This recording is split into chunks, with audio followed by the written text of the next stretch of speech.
flesh. Hallelujah. She's been labeled. Hallelujah. Hallelujah. She's got the scarlet letter on her chest. Everybody knows that she's an adulterer. Everybody knows that she deals with the lust of her flesh. That she's got issues. Everybody knows it can't be hidden. That's why they don't want to have anything to do with her. Hallelujah. But Jesus, the one that really matters, has showed up today. Hallelujah. He says to her, call her husband. Call your husband. She says, I don't have a husband. She shifts. Hallelujah. The conversation. She shifts the conversation. And she starts to talk about, she begins to give him an excuse.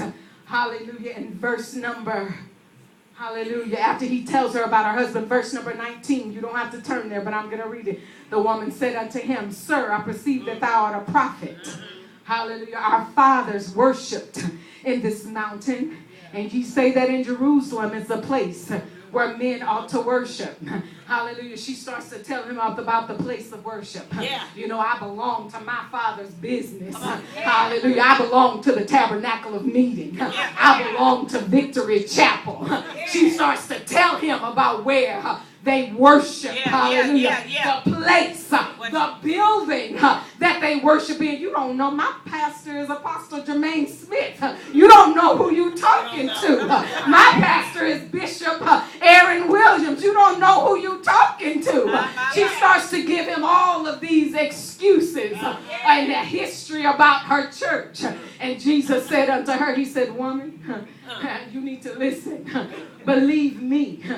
He said, the hour cometh when ye shall neither in this mountain, not in this building. I want you to understand. In this building, when ye shall neither in this mountain nor yet at Jerusalem worship the Father. He said it ain't even about this. You need to have a relationship with God. You need to be able to touch heaven when you're not here, when you can't reach the pastor. You need to be able to get in your car and call his name, and he can say, that's my baby girl over there. I hear her calling me. I need to be able to get in the closet, and when I call him, he knows that it's me. Jesus said, it's not about this building. He said, ye worship you know not what. And he said, we know what we worship. Now he's talking about the Jews. He's talking about the Christians. He said, we know who we're supposed to worship. He said, for salvation is of the Jews. He was telling her that salvation is coming from the Jews because Jesus is a Jew. He said, but they don't even recognize me. In John chapter 3, Nicodemus comes to him by night.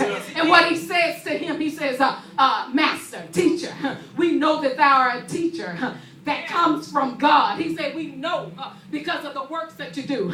So you need to be able to walk this thing out by faith.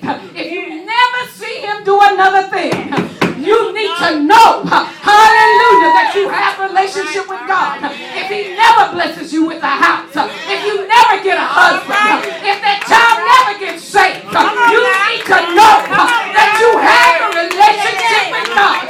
You need to know that you're rock solid, that your roots run deep. You won't be moved.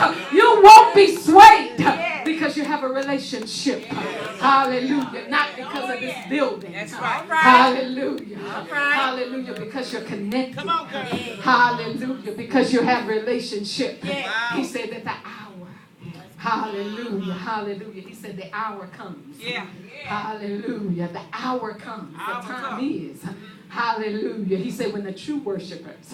See, God is looking for somebody with a relationship. Come on. Too many of us don't have a relationship with him. I've said it before. We go in and out of this place. Come on now. Hallelujah. We don't have a relationship with God. Hallelujah. My. We don't have, I had some, thank you. We don't have a relationship with God. Hallelujah. We go in and out of the tabernacle. We go in and out of the sanctuary, the place of worship. And we go in and out weekly, daily. We are empty. He said, but the hour cometh and now is. He said, it's right now. He's been preaching this word for a long time. I heard it when I was a little girl, this same word. He said, but now is. I'm trying to tell you today, it is now a reality. Hallelujah. This is the manifested season where God is seeking for true worshipers. Hallelujah. He said that we'll worship the Father in spirit and in truth. He said the Father is seeking those to worship him. He's looking for people. He's searching the earth.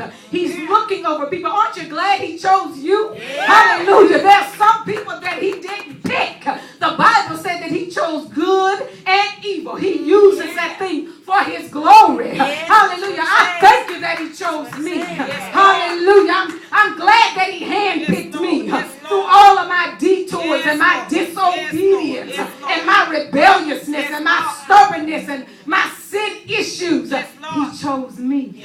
Hallelujah. So now he says that the Father is seeking those to worship him. He said God is a spirit, and they that worship him must worship him in spirit and in truth. The woman says unto him, the Messiah cometh. See, she's familiar with church. She's been taught. Hallelujah. She may have been a backslider.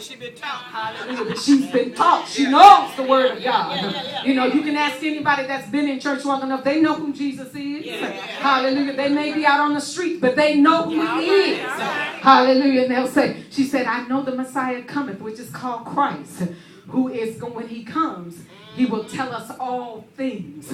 She knew of him, but she didn't have a relationship with him. Jesus said unto her, and I love this, for the people that have issues with women being in ministry, she is the very first person that he reveals the person to, that he is the Messiah. He said, I that speaks to you, the one that